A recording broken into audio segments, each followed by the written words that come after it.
দিন হোৱাটো প্ৰায় 75 বছৰ হৈ গ'ল। কিন্তু আমাৰ এই দাঁতগাড়ী অঞ্চলত ইণ্ডো ভূটান বৰ্ডাৰ যি গাঁওখনক আমি টুকৰি বস্তি বুলি জনা যায়, ইয়াত আমাৰ নেপালী আৰু বড়ো সম্প্ৰদায়ৰ মানুহসকল বসবাস কৰি আছে যুগ যুগ ধৰি। কিন্তু আজিলৈকে ইয়াত পানী আঁচনিটো হোৱা নাছিল। ইভেন আচৰিত হ'বলগীয়া কথাটো হ'ল এই বড়োলেণ্ড অঞ্চলৰ থকা সকলো জাতি জনগোষ্ঠীৰ উন্নয়নৰ কাৰণে যি BTC চৰকাৰ গঠন কৰা হৈছিলে হাগ্ৰামা ডাঙৰীয়াৰ নেতৃত্বত, কিন্তু 17 বছৰে এইখন অঞ্চলৰ পৰাই কাম্পা বৰগয়াৰী ডাঙৰীয়াই জিকি গ'ল, EM আৰু ডেপুটি চিফ হৈ গ'ল। কিন্তু সেই অঞ্চলত তেওঁৰ খোৱা পানীৰ আঁচনিটো তেওঁ কেতিয়াও কৰি দিয়া নাছিলে। 33টা গাঁৱত তেওঁ মাত্ৰ 2টা গাঁৱতহে ডিপ বৰিং কৰিছিলে। কিন্তু আজি আমাৰ প্ৰমোদ বড়ো ডাঙৰীয়াৰ নেতৃত্বত এই দাঁতগাড়ী অঞ্চলত 33টা গাঁৱৰে 15টা গাঁৱত ডিপ বৰিং কৰি পেলাই আজি খোৱা পানী আঁচনি যোগান কৰি দিছে। এই যি পবিত্ৰ কাৰ্যটো আমি আজি কৰিলোঁ, ইয়াত এইখন গাঁৱত 450 ফিট তললৈকে আমি ডিপ বৰিং কৰি পেলাই আজি পানী যোগানৰ আঁচনিটো বনালোঁ। গতিকে ৰাইজে খুব সুখী, যিটোৰ কাৰণে তেওঁলোকে ষ্ট্ৰাগল কৰি আছিল। তেওঁলোকৰ খাবলৈ আছে, তেওঁলোকৰ সকলো আছে, কিন্তু খোৱা পানীৰ কাৰণে তেওঁলোকে পেট্ৰলতকৈ বেছি দাম দিব লগা হৈছিলে। আজি ইয়াৰ যি সমস্যা, সেই সমস্যাটো আমি সমাধান কৰিব পাৰিলোঁ। নাই, এইটো SOPTৰ পৰা বনোৱা হৈছে, SOPT ফানৰ পৰা। এইখন গাঁৱত আমাৰ 27টা পৰিয়াল আছে। 27টা পৰিয়ালৰ কাৰণে এই আঁচনিটো বনোৱা হৈছে। গতিকে তেওঁলোকৰ নতুন জীৱন পৰিৱৰ্তন অহা নিচিনা তেওঁলোকে অনুভৱ কৰিছে বুলি মোৰ সন্মুখত তেওঁলোকে বা আমাৰ আগত তেওঁলোকে ক'লে।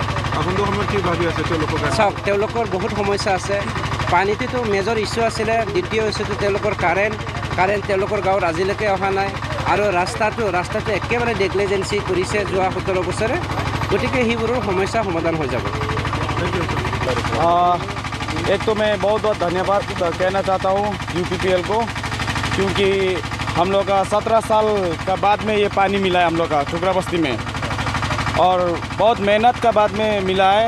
आई would like to thanks to the honourable Priyanka sir का सपोर्ट का चलते हम लोग का आज का दिन में पानी मिला है यहाँ पर टुकरा बस्ती में। और सबको मालूम है इंसान का ज़िंदगी में पानी बहुत इम्पोर्टेंट है। What is very important, everyone know that. पानी चाहिए आदमी। अभी हम लोग का गांव में पानी का व्यवस्था कर दिया है सरकार की तरफ से, अब क्या कहना चाहिए?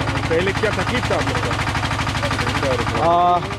एक तो मैं बहुत धन्यवाद कहना चाहता हूँ UPPL को, क्योंकि हम लोग का 17 साल का बाद में ये पानी मिला है हम लोग का टुकरा बस्ती में, और बहुत मेहनत का बाद में मिला है।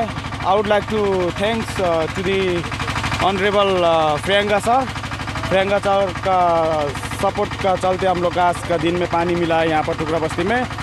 और सबको मालूम है इंसान का ज़िंदगी में पानी बहुत इम्पोर्टेंट है। What is very important, everyone know that.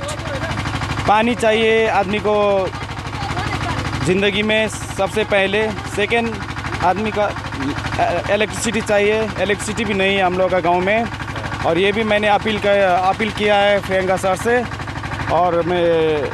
और एक स्कूल भी चाहिए, और ये 3 जिनिस बहुत इम्पोर्टेंट है हम लोगों का गांव में। इस गांव में कितना परिवार है? यहाँ पे हम लोग लगभग 300 जैसे हम लोग ये गांव में आदमी लोग।